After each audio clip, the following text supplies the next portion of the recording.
जय श्री कृष्ण, जय श्री राम। राजा के मन में अपने वंश की वृद्धि के लिए जब निश्चय उत्पन्न हुआ तो उन्होंने क्या निश्चय किया कि अब मैं अपने वंश की वृद्धि के लिए यज्ञ करूंगा। और उनके मन में जैसे ही ये आया कि मैं पुत्रेष्टि यज्ञ करूंगा तो उन्होंने क्या किया होगा।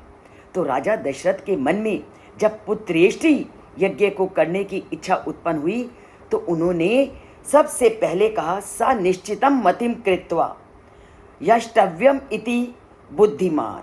सा निश्चितम मति कृत्वा यष्टव्यम इति बुद्धिमान मंत्री भी सह धर्मात्मा सर्वैर अपीर कृत आत्म भी। कि जब राजा ने ये ठान लिया कि अब मैं पुत्रेष्टि यज्ञ करूंगा तो जैसे ही उनके मन में ये इच्छा हुई कि मैं अपने वंश को बढ़ाने के लिए देवताओं को प्रसन्न करूंगा और देवताओं को प्रसन्न करने के लिए मैं यज्ञ करूंगा, तो उन्होंने अपने पूरे हितैषी, अपने विश्वास पात्र मंत्रियों को बुलाया और उनके सामने उन्होंने अपने मन की उस इच्छा को जाहिर किया कि मैं अपने वंश की वृद्धि के लिए एक धर्मपूर्ण कार्य करना चाहता हूँ। और वो धर्मपूर्ण कार्य क्या है? क्योंकि हमारे शास्त्रों में, हमारे ग्रंथों में वर्णन है कि अगर किसी की कोई संतान नहीं है तो संतान प्राप्त करने के लिए उसे पुत्रेष्टि यज्ञ करना चाहिए।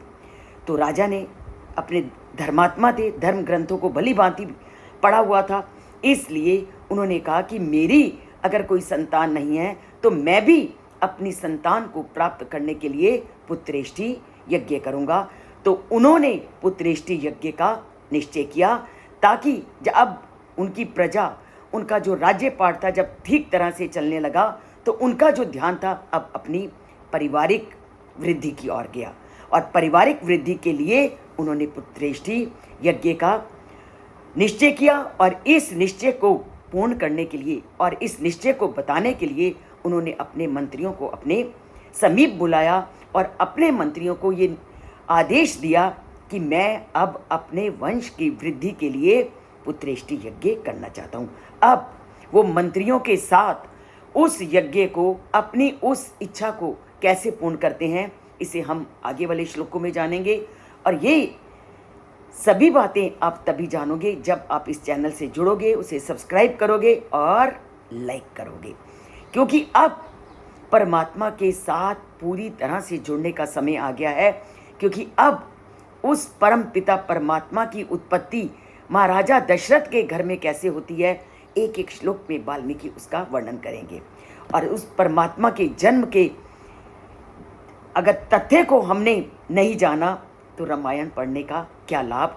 रामायण से जुड़िए, उस तथ्य को जानिए कि पुत्रेष्टि यज्ञ के पश्चात कैसे राम जी ने राजा दशरथ के घर में जन्म लिया। जुड़ते हैं चैनल से, सब्सक्राइब करते हैं, लाइक करते हैं, जन जन तक रामायण को पहुंचाते हैं।